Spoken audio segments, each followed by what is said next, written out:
Hey guys, JT here, and today we're going to be exploring the Pendog Creative Archive Slishy Slasher update. Before I get into the reading that I'm going to be doing, guys, there's two things I want to address. One, I apologize for a coughing that I do during this recording, guys. Um, I've been off and on sick lately, and I'm not sure if it's because allergy season is starting soon or um because people are not doing what they need to do to to prevent other people from getting sick, practicing that good hygiene. Two, I'm really gonna try to not call Slishy Slasher or call the slasher Slishy Slasher like I did just there and mix them up. To anybody who's seen the first five parts, I apologize for messing up on that. Uh, Messing up and doing that. And to help you guys know the difference a little bit better, the good old book, Stars in Blue, spoiler alert, for those who haven't read it. This is something that Murphy mentioned on stream. So, again, spoiler alerts for those who haven't read the book. After Slishy Slasher takes care of the abstract mother, she turns red, like she did at the beginning of the story that we can see here. She started out red, but then got tainted blue.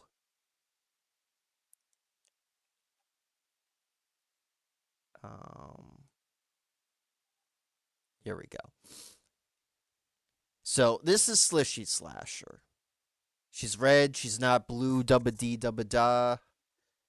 She's back to her normal self. This is the slasher.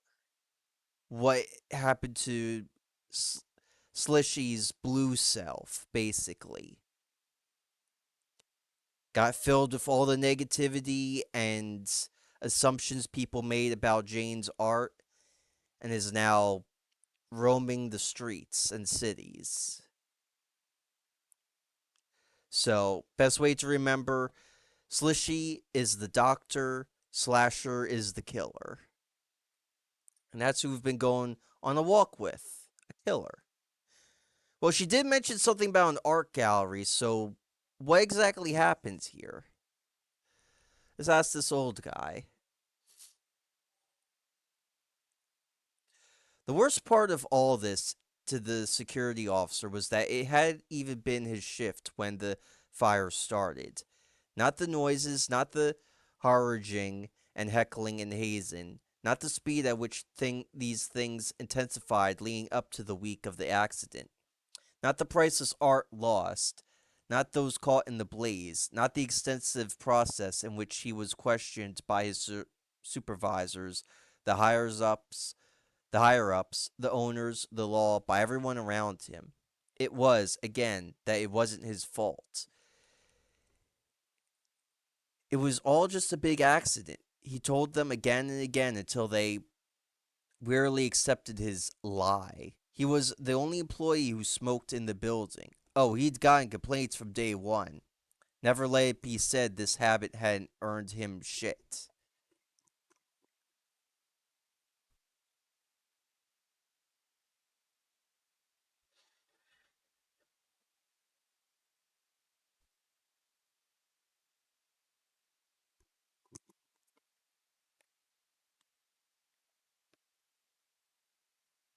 But he always laughed it off, said they could hire someone else, and that the paintings appreciated the smoke. The staff had been restructured, and with everything happening right now, his smoking had seemed like the least pressing matter to deal with.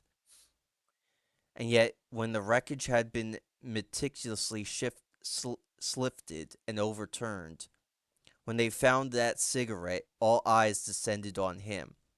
Him, who wasn't on the job that night, who didn't even smoke that brand of cigarette, who had been off sick from work for the past 2 days due to the strangeness that greeted him each night.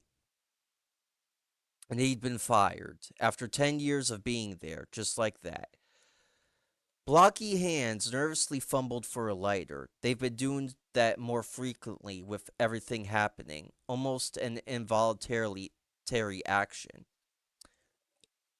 But thankfully, the security guard is grateful his body knows the movements need to take care of him long before his brain does. It's an odd comfort, but one of the few he can afford. He'd been blamed for the fire, but he'd also been blamed for the oddities. Not even the janitor caught suspicion, but for some hateful reason the security guard did.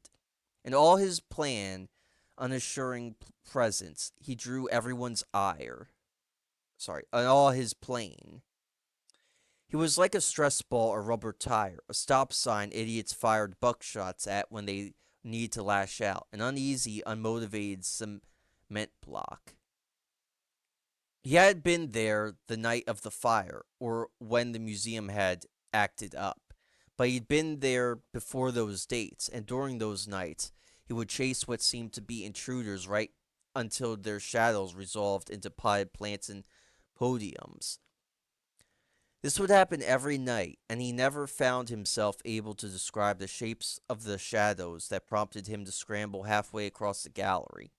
All he could say was that they were strange, that he thought they'd been people, but they weren't. All these incidents were unmentioned. The environment he grew up in had been less than kind when the topic of mental health came up. The guard had thought this potential insanity was something he could cause sear and intimidate into place, something he could overcome with willpower alone, something that could be put into place with cigarettes. The cigarettes that had indicted him were pastel blue, baby powder blue, and the mere thought of them sickened the taste of whatever death stick he was smoking at the time. Memories of that lifeless, passionless hue brought nausea and nights spent heaving over the toilet. No discernible brand, though, could have been homemade, but the clean construction of their form had negated that idea the moment he had it. That is kind of cool that Slishy Slasher can just manifest cigarettes. Had they always been in every storefront window, every cramped corner of the sofa, in his ballroom cabinet? Had the smell of smoke always clung to his clothing so heavily that nothing could ever hope to lift it? Maybe not. Now it was, and would be. He reached for another cigarette, and it is placed into his fingers, gripped gentle yet firmly. Many white-gloved hands hold his wrist as the cigarette is passed off, like they are assuring him of something, perhaps of his awful future. His skin feels like it is sloughing away beneath the grass corpse, sharp and uncaring and sensational of oil paints and neglected canvases. The strength with which his wrist is held speaks of something callous yet delicate, like how his father would thoughtlessly pick him up as a child to take him home, or how a farmer would handle an animal when taken to the slaughterhouse. The man's hand closed around the pale blue death stick, cradling it. Interesting. Many white gloves. But I don't think it's see, I almost did it. Don't think it's the slasher. Because another difference between slasher and slishy. Um, Slishy has this thing called the want. I thought it was like a sort of power up thing for some reason, but it's actually its own being. The want is the hold on, let me bring sorry guys. I don't mean to use this as too heavily of a reference, but this is the want. And like I said, it's not like a power up. It's its own being that follows Slishy around. And as you can see, it is the white gloves. But I'm not sure that's it either. And who are they?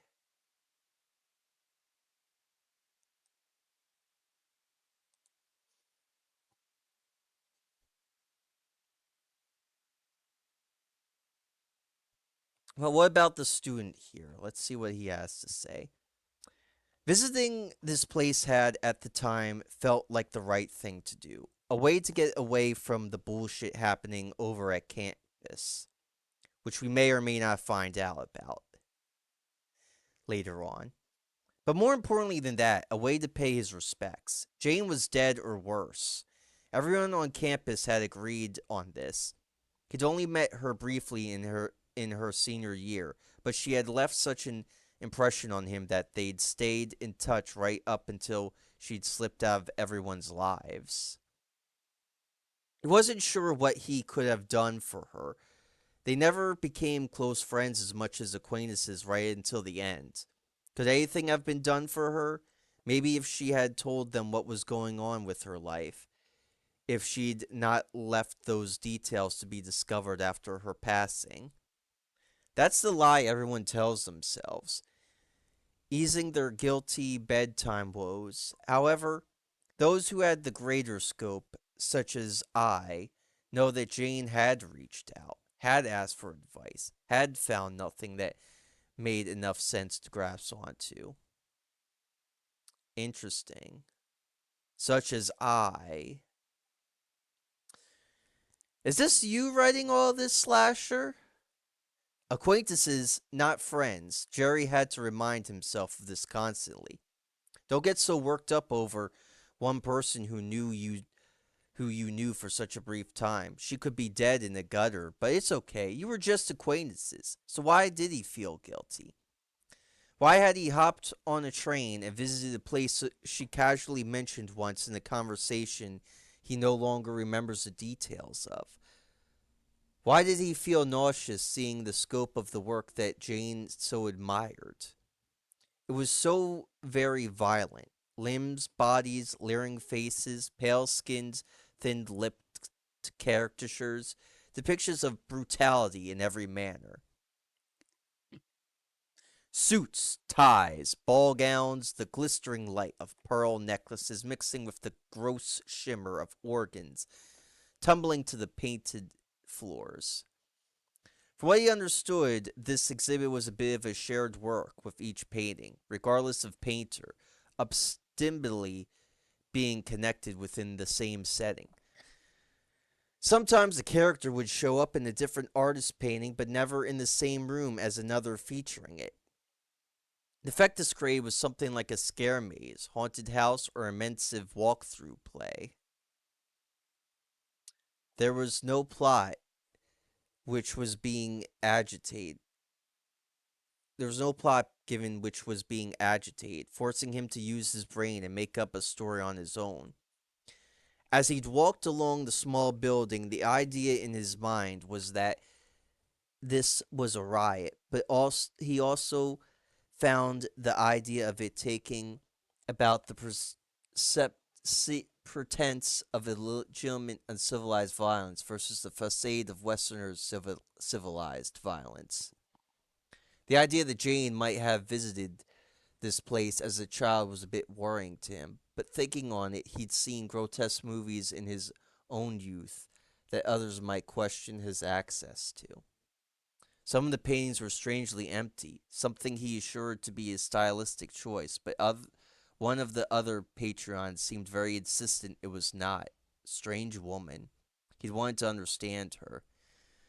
The thought tumbled clumsily into his mind, surprising himself. He'd really wanted to understand Jane, have been her friend, see if he could figure out something or anything about why she was the way she was. The hotness running down his face is at first assured to be a leak in the ceiling. Then his vision swells up and blurs over. Furiously wiping his eyes, Jerry covers his face with his arm, trying to leave the gallery without embarrassing himself any more than he already has. It was so unfair. And this is what kills me about the update, and I'll try not to give spoilers. Um, But we do kind of find out that people did kind of give a darn about Jane. It might not seem like that at first, but slowly but surely that starts to come to realize.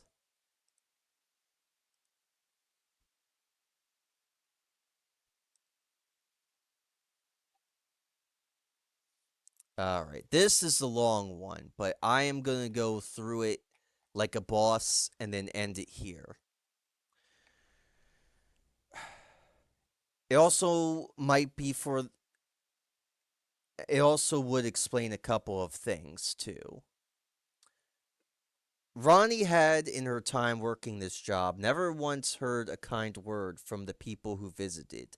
Others might call such a claim a gross exaggeration, an impossibility. Yet to Ronnie, the idea was true. No thank yous, no how are yous, no cheer, no goodwill, no nothing. Just asking, and yes, Ronnie knew that was part of her job.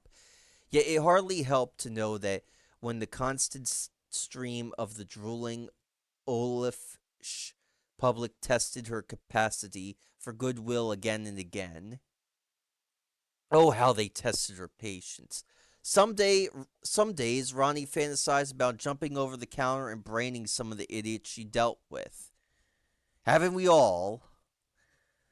So many questions that could be answered by 2 extra seconds spent in one's own thoughts. Questions about the location of restrooms with every room of the building when every room of the building had a map and luminous white light fixtures gladly pointing them out. Always questions, endless questions. It was not her job to be a tour guide. She was a receptionist, greeting people at the door and yelling at them if they held it open long enough for the draft to get in.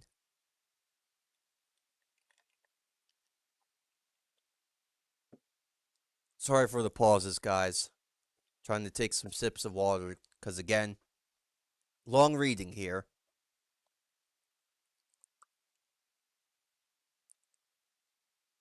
Ronnie did not care for art.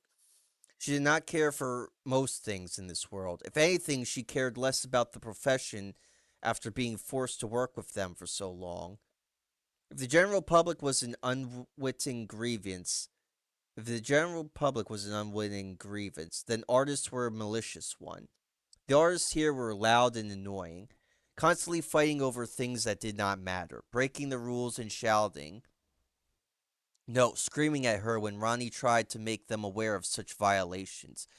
She'd long since given up trying to talk to the artist, that miserable bunch, throw them in the wood chipper and the paintings after them. Ronnie had never heard a kind word while working here. Which is to say that when Ronnie sat down at her desk one day, she was pleasantly surprised. There was a crisp, warm white envelope labeled to Ronnie L. Foster in spiky black letters, and inside it, well, the praise the letter was the praise within the letter was enough to turn her face pink and red right there in the building for everyone to see. The words had been kind, they'd been caring, but most importantly of all, they'd been grateful. So grateful, so appreciative of her service and acknowledging her efforts, recognized with high self-esteem the work she did here. It was all a bit much, but for a person who never received any sort of thanks, Ronnie's day has been lifted, her ego inflated, her spirit brightened. From her perspective, it must be a regular visitor, or just a very, very kind person. How lucky she would have been to never know anything of the contrary. It had been an innocent mistake. It really had been. Ronnie had seen a stack of similar envelopes placed on her desk and had assumed they'd also been for her, so she'd taken them home. She was intending to return them later, even if she didn't believe the lie. Ronnie had seen the letters, seen each of them, enough to fill a trash bag, 3 even, all addressed to people she'd never heard of, much less people who worked there, certainly. She'd taken them for herself, pretending they were meant for her. The craving, for additional validation overriding any of the warning signs telling her this was an awful idea. An awful idea it was. What followed went beyond the realm of whatever terrible consequences Ronnie could have anticipated. Uh-oh, Ronnie, what did you do? First came the knocks on her door at all hours of the day. Not rushed, not aggressive, just polite little tapping that lingered and echoed enough to make dismissing them impossible. Then the distinct sound of the doggy door at the back of the house. Ronnie didn't own any pets. It wasn't the sound of an animal rushing inside for warmth or safety.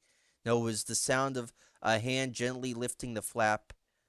In her mind, Ronnie could envision wax-like fingers curling around the edges, instinctively, inquisitively testing the parameters of her home's security. Oh. Second mention of hands, huh? And first cough of the video.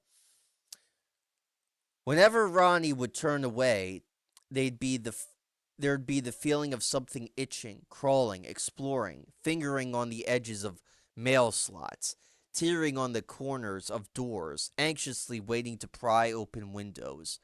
Sometimes at home, she'd catch sight of black shoes or white heels behind the cracks under the door. The showers felt different, the water falling harsher than usual and giving her hair an unpleasant dry and stiff feeling, like she'd sprayed it with product.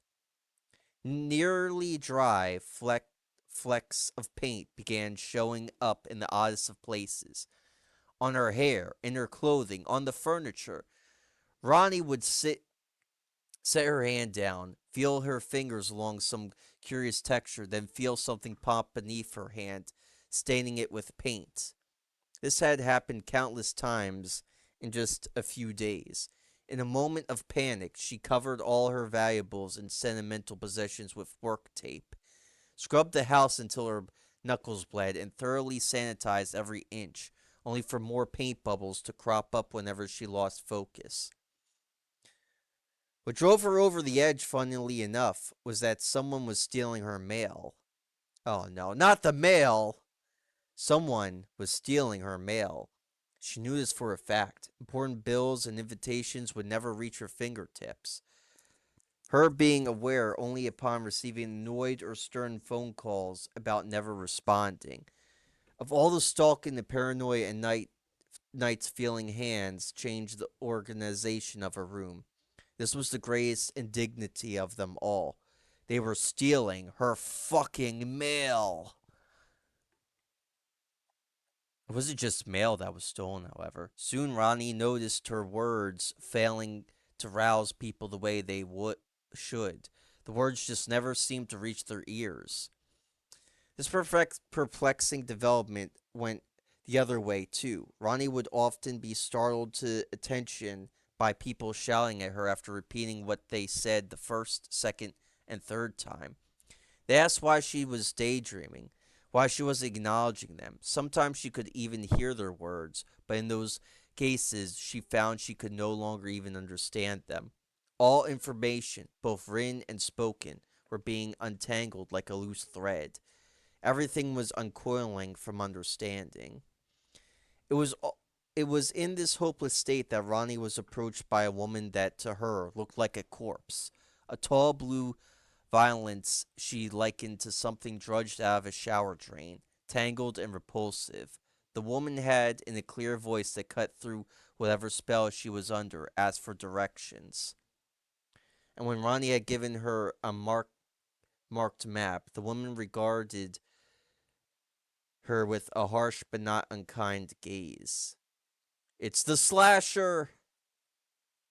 She had asked Ronnie if she could use her assistance again, and thinking she would never find someone who could understand her words again, Ronnie sobbed that yes, she did need help, because she was feeling very lost and scared right now. The blue woman's gloves tightened on Ronnie's wrist, keeping her from drifting away. She said for a favor like that, she'd need something in return, an invitation to the gallery Ronnie worked. Ronnie, even after everything that had happened, felt herself slipping into customer service mode. Had told her admittance was $5 and no reservation or an invitation was required. Her possible savior's face was had flickered for a moment, not with annoyance, but bemusement. Humans think so flatly. I sometimes forget that my Jane's late lateral point of view isn't a common trait. Before Ronnie could wonder who that Jane person was, the slasher had once again demanded an invitation, and in desperation, Ronnie finally gave in. What might come of the decision could be debated and scrutinized, but as a woman of my word, the path to freedom was given to Ronnie in a stack of familiar envelopes. Every one of them, the slasher said matter of factly. Even the dead ones, those you'll read out loud. Despite the vagueness, Ronnie understood what needed to be done, so she'd set off immediately, with the letters rustling in the glove box of her crappy old car. That night she drove all throughout the city, and by the next day she was out of state, ignoring calls from family and employers all the while. Mailboxes had been filled, eyes had been struggling to stay awake, yet she forced herself to continue. At first it was difficult, driving up to the mailboxes of people she didn't know, knocking on doors when they were specified to be delivered in person, reading letters that were sad and bitter and loving at the graves of someone too young to have died so soon. It never got easier to withstand each person's reaction either. Some got mad, some threatened her, some cried, and some invited her inside for painfully awkward parties or family dinners. All these things were difficult to manage in their own ways, yet as time went on, these situations became not easier to cope with, but lighter in nature. It was like there had been a great weight lifted from her heart, one that had been there since childhood. Memories of sitting by herself in elementary, high school, college, not because of ostracization, but because she'd been scared. Scared to open herself up like that. One might think that, considering the above, the job of receptionist was a little ironic for her to have, but greeting people every day was very different from interacting with them on a personal level, you see. It had honored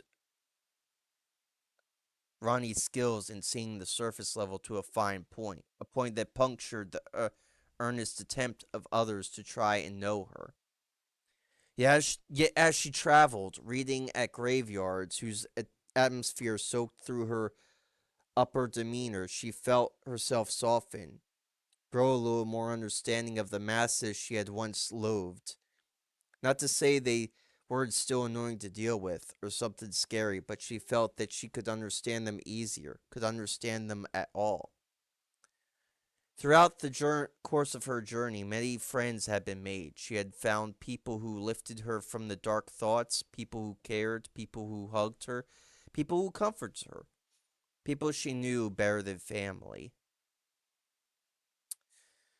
With all this traveling, these human connections being formed, Ronnie had forgotten that those who tormented her, or rather, they seemed to have been placed. The first week or month of her trip had been unbearable, constantly feeling fingers poke her hair and sides, flipping open her glove box, sometimes even grabbing the steering wheel and singing songs while she tried to sleep.